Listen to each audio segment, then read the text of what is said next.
on a vu 5 sur 5, c'est Glody Dema, la champagne d'or.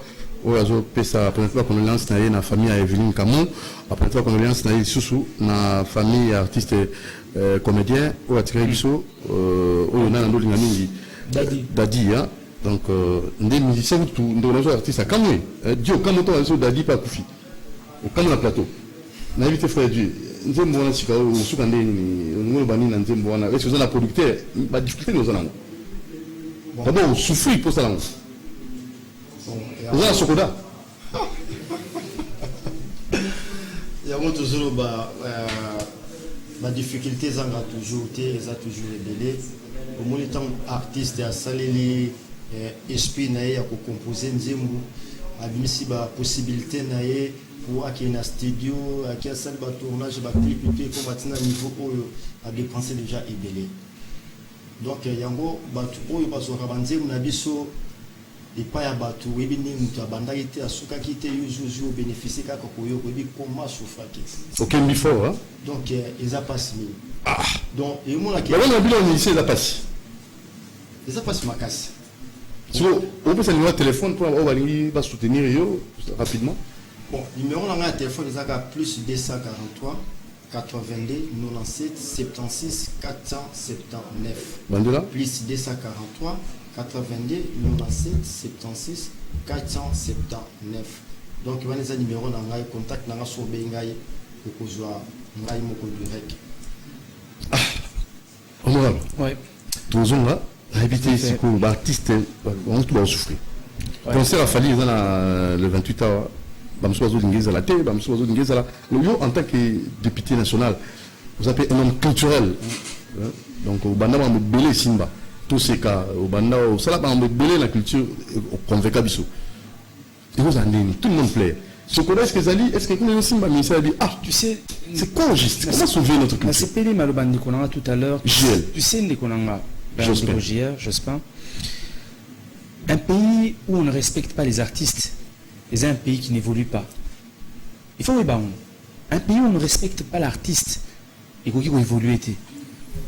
Pareil, na Congo Brazzaville, c'est des pays qui n'évolueront pas tant que l'artiste ne sera pas respecté. Les pays qui évoluent, tant les États-Unis ne prospèrent. Tant là, pays le roi la France va prospère parce que ce sont des pays qui respectent. Comme il a dit, l'artiste est un dieu, l'artiste est un créateur, l'artiste c'est une boussole. L'artiste indique à la population de Nzela Rozoa. Azo éveiller ma conscience. Mais tant qu'on ne respectera pas l'artiste, malheureusement. L'artiste est la voix des sans-voix. Et si le peuple a le artiste a kolobayango, artiste a dénoncé que non t'es papa, comme ministre, comme il y a 3 villas.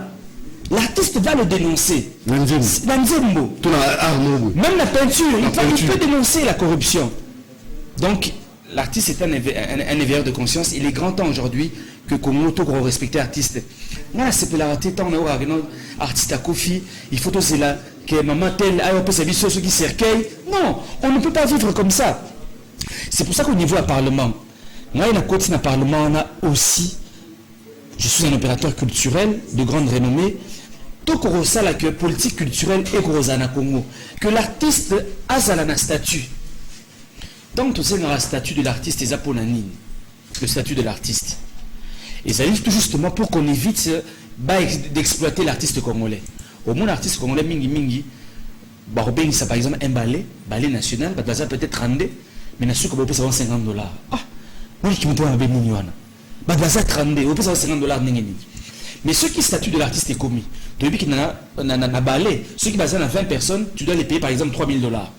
C'est pour ça que nous demandons que le statut est là.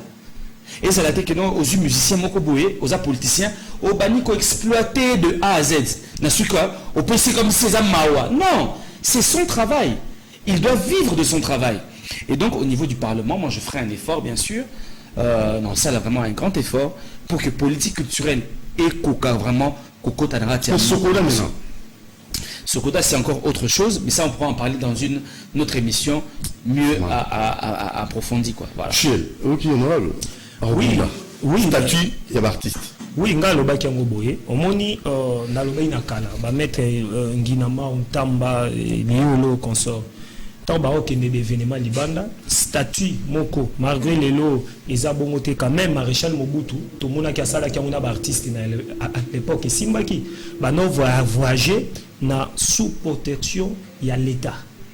Commençons par billet na ye passeport na ye de service. Omoni touana et bandaki ko accompagner artiste même non président tant azo yamba ba paya libanda tie ba œuvre d'art ya ba maître liolo ba maître lema ba azo teka ba artiste souci ya maréchal la kini Congo Kinshasa est rayonné na grandeur nango ça c'est l'important ya ba ethnique autoza nango folklorique lelo ceux qui bomona ka na ba Congo ba groupe folklorique ebeta parce que débonnaire mo bazalaki maréchal a bien ça financier tout moni vawane kendaki mais après et katanati lelo naingo lo banini nga lelo yo ba désigner ngai ambassadeur itinérant des droits de l'homme na Congo na l'Union européenne au sein de ce qu'on via ba exposition via culture au ba moni to lité en Afrique mais na Congo ni o ezo reconnaître et l'autre côté parce que politique culturelle aussi l'autre politique culturelle na Congo et ko exista te batu ba mona biso ndire to lo ba mabe mais ils ont l'intérêt à un acte frère à l'obini autour mais les bons le coup là bas frère basambela nzambe balobana ba mamboana te ndoka frère ndenga za boy ndenga zo sala bongo ba faux promotion culturelle frère ba bimisaka yango na mboka na biso bazwaka finance o yaka na ba UNESCO na ba organisme culturel pourtant yo zo sala disque boy o zo sala œuvre de l'esprit tango obimisa yango et participer na culture ya mboka. L'État il faut foutre obligatoirement c'est ça tes papa nga na sali ba sculpture nga eza belé na ba rond-point ba te belé ba kango ba photo ba mettre liolo ba ya Fredin Timba ba artiste ba belé ba œuvre d'art wana ndenge zo mona na peuple par seconde il faut compter sokoda ndenge mbuta lobike il faut tout lobelango peut-être spécialement parce que ça ba société moko l'État faut aluka moyen ya ko canaliser yango parce que so tali ba artiste mingo bazai sont invités ba famille na bango gagner ni yo so ba peso 100,000 francs ça na woni na Togo na oti ba mboka Afrique wana nazoka banzimba ba Kofi Olomide ba papa o mande beta tina ba Irlande tina ba États-Unis to Kenya so et c'est une société droit d'auteur l'état aye ba lo lenge ni na koki ko tirer ba intérêt pour que ba artiste on a ba bénéficier o ba créer ba style ba tutu kaluji ba chacun a sa style na sala ni na tableau monango les immortels ba immortel wana nyonso nanda kuna bango mettre nous fanda za même pilipili pour bâtir na pioni toi tu peux imaginer ça c'est grave ça mais c'est grave voilà le quoi ezali grave c'est nini politique culturelle vanda et ça peut intérêt ya ba konza mboka parce que et ko benda tourisme mais là aussi ba musée ba galerie ba centre spectacle nenge honorable banda ki ça la toseka et c'est que continuer mais ceux qui ba salle moko spectacle quoi ba you arena wana ezana ba Kongo ezana kingasani na maluka kana tout oyebi combien to banda okotisa tout le monde na maréchal sala ngo ba combat du siècle ba bloc belé banda et ba normalement le coup mboka des échanges culturels voilà un peu pour te comprendre mokonza mboka a aidé ba jeune ba honorable bango yo ba lobé to vota ki yene tinga na vota ki ye na vota ki ye pourquoi parce que ça artiste to nyorama na ye to souffrant na ye ayebi ba point de na ba mort di bembeton di belé pourquoi ceux qui ba ba olia biloko bien artiste ba osala ba design tozo sala ba biloko nini ko protéger peuple na pollution et tout qu'on soit embouteillage aussi la biloko wana to ezali ba rêver ba penser ndé ba sili sara yango il est temps politique culturel evanda ba frère chrétien ba pasteur faut boye ba bo ceux qui botelé meli et loko te to bana to nzambe to osambeli banda le loti lobi nzamba za culturel asala nyonso biso ndé photo na pelu moi je fais des ba bon nga za ninga lobati parce que biso ba jeune talent toujours bima oui mais nous voici là ba ene la biso ba onde ba teleboso nga ba tracer nzira ya bien pour que biso to za na sima to landa ba pourquoi on va tracer qui nzira ya bien te biso oyo to za na sima so ni to comprendre ba réalité ya makambo de photo tala siko nani oyo ya kotelema pour que alo la likamo pour biso to landa dit ya ba honorable ba solo ba awa la fin na la oui c'est bien parce que biso ne toujours composé bantième toi qui penses que un artiste a aussi la même ta voiture attend moi un artiste qui est en dedans va se foutre mais et l'artiste a ça mutumoko boisa héros ya mboka parce que ça implique na kati ya mboka. Donc un artiste a beaucoup de non. Faut qu'on honorer. Mais tu sais, pour compléter peut-être... Combattant, concert, combattant à télémélie. Non, Neko, n'a tout n'a bango et le komoko, s'il vous plaît. Bamona qui Fali Azali, directeur général à OVD, Fali Azali, directeur général à SNEL, pour que ça bête à concert. Non, il faut Hermo Toucha qui mouton à Malam, Hermo, Ezala. Fali est un ambassadeur aujourd'hui en République démocratique du Congo. Il fait la fierté du pays. Là où le politicien a échoué, l'artiste congolais a valorisé le Congo. Si on parle encore du Congo aujourd'hui, c'est grâce aux artistes, cher ami. C'est grâce aux artistes qu'on peut parler encore. C'est grâce à Nyoka Longo, c'est grâce à Kofi Olomide que le Congo est resté encore Congo.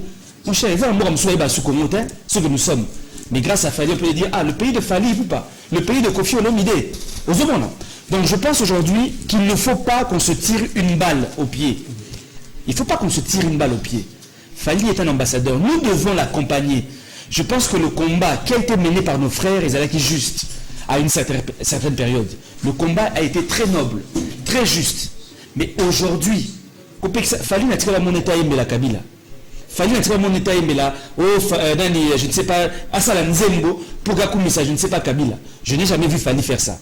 Au moment où Kopekisa, Siko, Abeta concert pour l'anime. Donc, je pense qu'à un moment, il faut vraiment tout zoom à battre.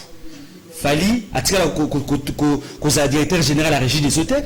Ah, tu as une maille à la régie des eaux. Fali n'est pas directeur général. Ce sont les politiciens là, les mêmes politiciens là, qui t'ont rappelé dans la vingtaine, qui t'ont rappelé dans la Roissy-Wana. Mais il faut qu'on arrête de s'acharner sur les artistes comme ça. Ce n'est pas juste, ce n'est pas normal. Donc, moi, en tant que Congolais, si j'étais à Paris, j'irais appuyer Fali Poupa. C'est normal. C'est comme ça que ça sauvegarde l'image de notre Congo.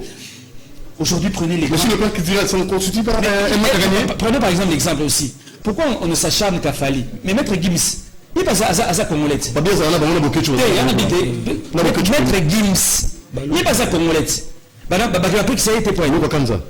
Bagapik, c'était poigné parce qu'il a émis qu'il y a un concert à Gims. Si vous voulez un concert à Gims, il y a Baliona. Eh, le Gims, c'est le Paris. Mais la Fali, je ne suis pas d'accord avec ça. Je pense qu'il faut qu'on arrête de toucher aux artistes comme cela. Si on doit toucher aux politiciens, ils sont là tous les jours. Il y a des délégations des Congolais qui vont tous les jours, des politiciens congolais. On va se dire congolais. On va se dire un saut de mouton. Il commence de mouton. On va se dire est-ce que vous avez ça dans maman? Dernièrement, on a autour de la maman, je dis que la maman est Nikonanga. Mais parce que je suis allé dénoncer, c'est une star congolaise à Bénin. Est-ce que vous avez ça na maman? Courant qui na maman un groupe électrogène. Na quitté sur place ngamoko na maman yemu. Nza malala raté. Na ke na pédiatrie pour un pays. Na vandi pendant 2 heures. Pendant 2 heures du temps. OK. Na miss nanga directeur maman yemu DM. Oui, directeur nini. Il y a ça tazana poto. Alors chaîne mon frère, on m'a dit mais ça c'est l'incompétence. C'est l'incompétence. On m'a dit toi ça va pouvoir le mois.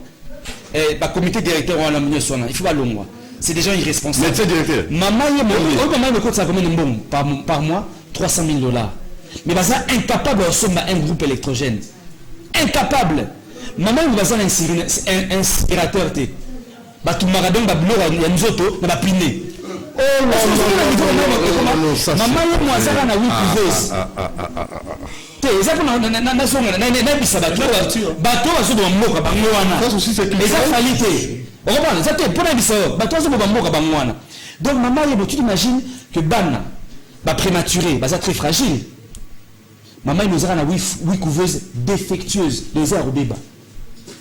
Maman mon frère, est-ce que vous allez mettre là dans maman? Ça c'est et ça a combien d'années? Plus de 100 ans. Mais pourquoi?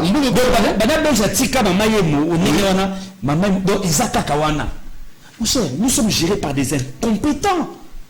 Tout ça géré par des incompétents. Fallait en unité. C'est ici. Bateau va sauter bouton, va sauter bouton. Qui va sauter en bandako. Comment est-ce que se fait-il que yo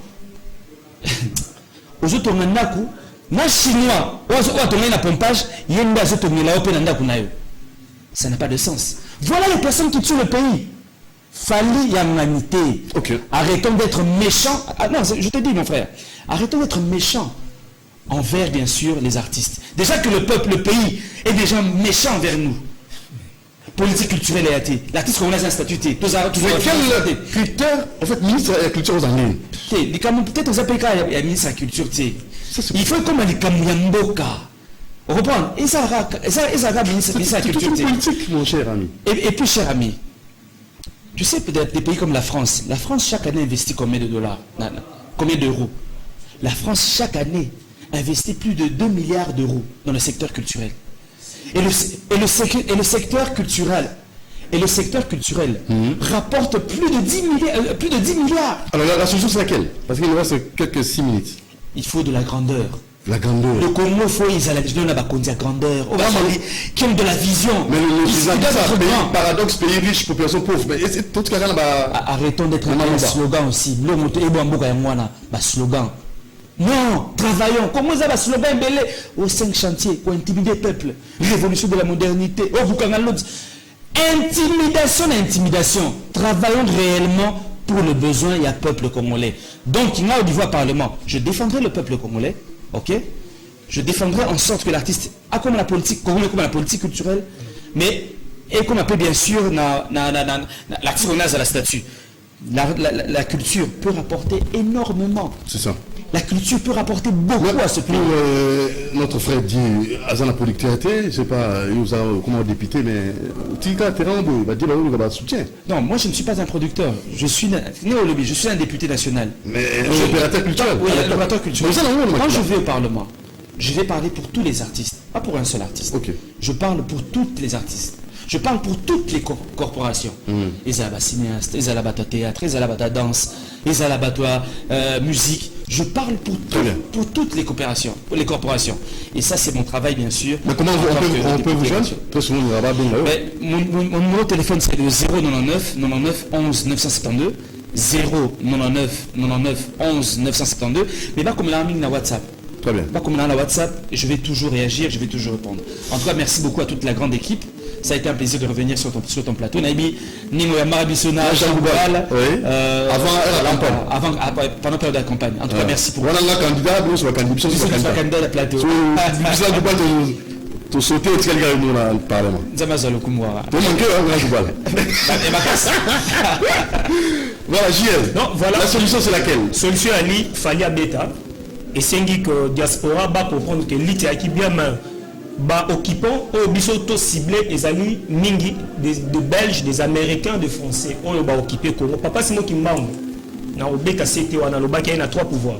Scientifique, divine politique. Politique est qui quoi? Et accompagner pouvoir scientifique les amis culturel et divinité qui bonzambe a solo incarné na mboka parce que mboka ko tambola terre na mbilinga oto na ngolelo.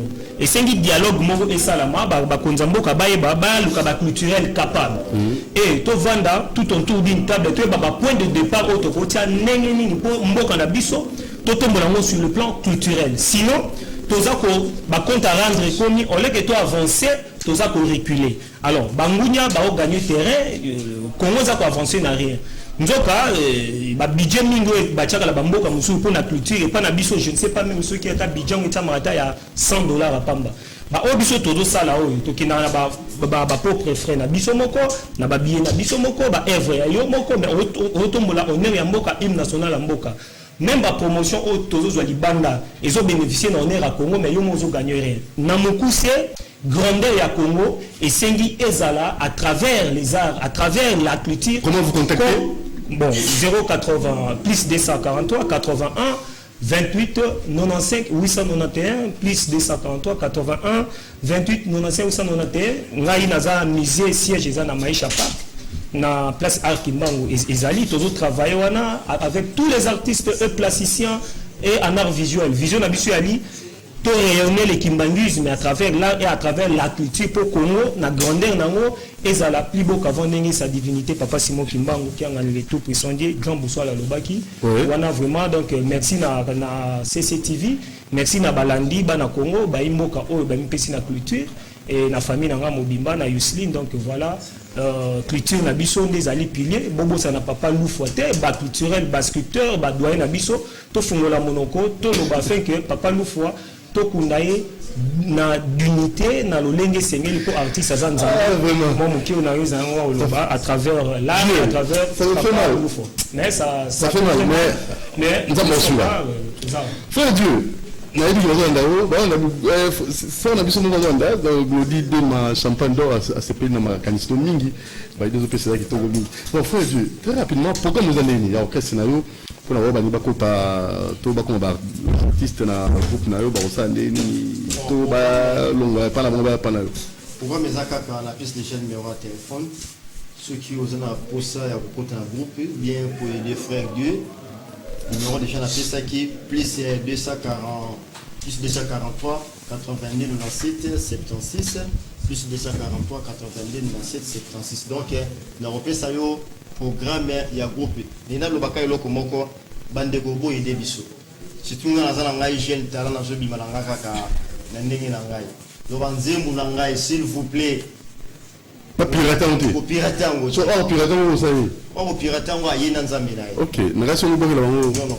o pirater ngo yena nzambe parce que bindenge faut aider à se souffrir pour ça la raté donc on va souffrir donc bientôt là déjà pour reçoit déjà ba CD na bino déjà le 28 déjà le 28 mars déjà album officiellement déjà et je bima déjà ce que nous aider frère aider au concert au nini donc je suis là vous là toujours voilà pour la causer là nzamenanga à Pambola bino.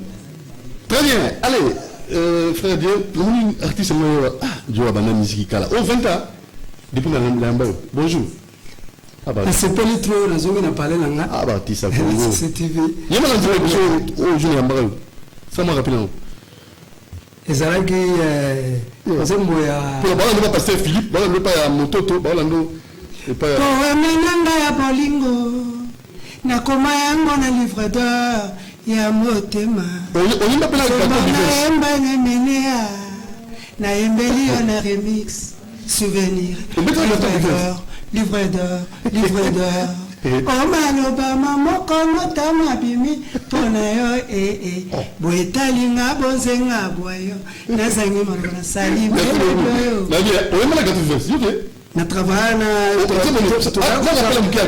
na to sana e disquette azaki piringa to zo uzana e baninga mais na travail donc nzemo na yemba na sala ngona ivala mala kos na emelea titre livre d'or batu bayebi yango baninga baninga et puis na zo na expliquer que donc na événement mo eza munene donc na pesa na suka donc nzembo ya maman Mbiliabel c'est-à-dire la rendre mère Mbiliabel hommage na nzembo la reine de la rumba la reine de la rumba la reine normalement te pour la bon tout le monde peut tout été ayebi pe ngate donc problème la salle ngo pour la monde femme wana asa maman Mbiliabel a sali trop la musique congolaise c'est la plus belle voix de la musique féminine africaine en matière de rumba donc il faut ton gâteau honorer ton que nenga zawana ya moi na sali nzembo ya la reine de la rumba pour toujours projeter directement le mois de la femme et comme sur YouTube comme sur ba mais na peut ça na bandal mbote parce que ba yambaki na bandal na festival ya mutu ya zamani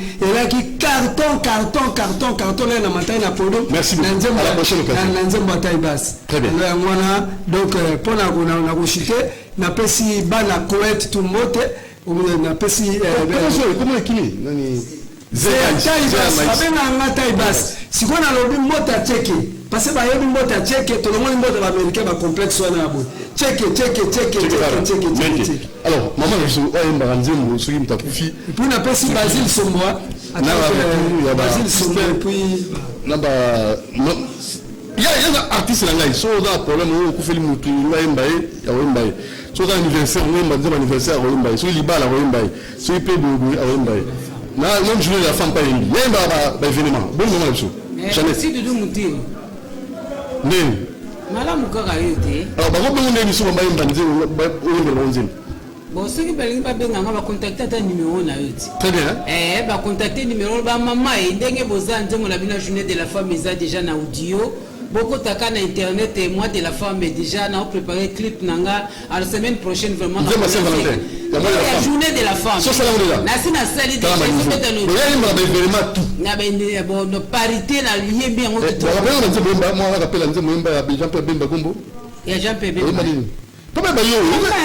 bisengwe bana Congo Bemba président mafinga kimingi mbaseka kimingi akozonga te inyango na bomo ya Bemba naleli asala konini bainaka mutu boyete elombe Bemba na wana ko be Congo kwanza na wana be Congo Bemba yona iwe naleli kata jamani dudu mutu le bishana sona wemba na nilaka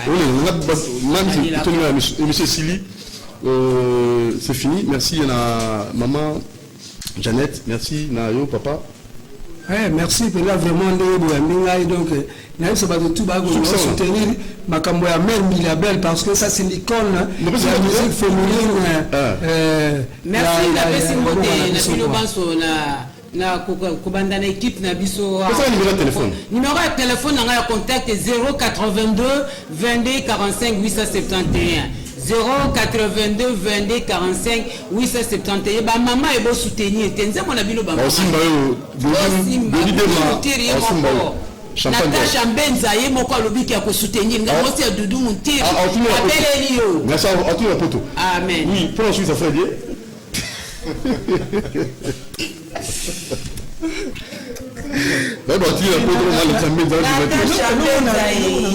voilà, ciao. Madame honorable Pato Panda, na honorable Zagari Babandini festival wana ya Maman Mbele na Massine pour la chute. Merci beaucoup à l'équipe. Merci à Jacques Odega. Merci à Olivier Mouango, merci à Fabrice, merci à Onésime Singani, merci à Stéphane Banzouzi Kombosbeli. Merci à Dino Sikifu et à Boulonzinga qui l'a réalisé. Nous vous remercions. Donc appelez, même si on veut les canaux d'émission, bien là le numéro plus 243 89 61 52 634 plus 243 89 61 52 634 du Montier Rosario. Sans problème, merci. Merci Mingi. Na pasteur Philippe, merci Mingi Nabino et merci na Ndebino Bandibiso, na Mototo, merci Nayo, Nathalie Ilondo, na Eric Nkedi, merci beaucoup Nayo et sans oublier aussi monsieur bienvenue en Simba dans Mansel, maison de la Bible Cité des Ossements, il y a une artiste, on a avenue Suisse 42 bis 41 bis. Merci Nayo, Dodo Balou André Batikayo.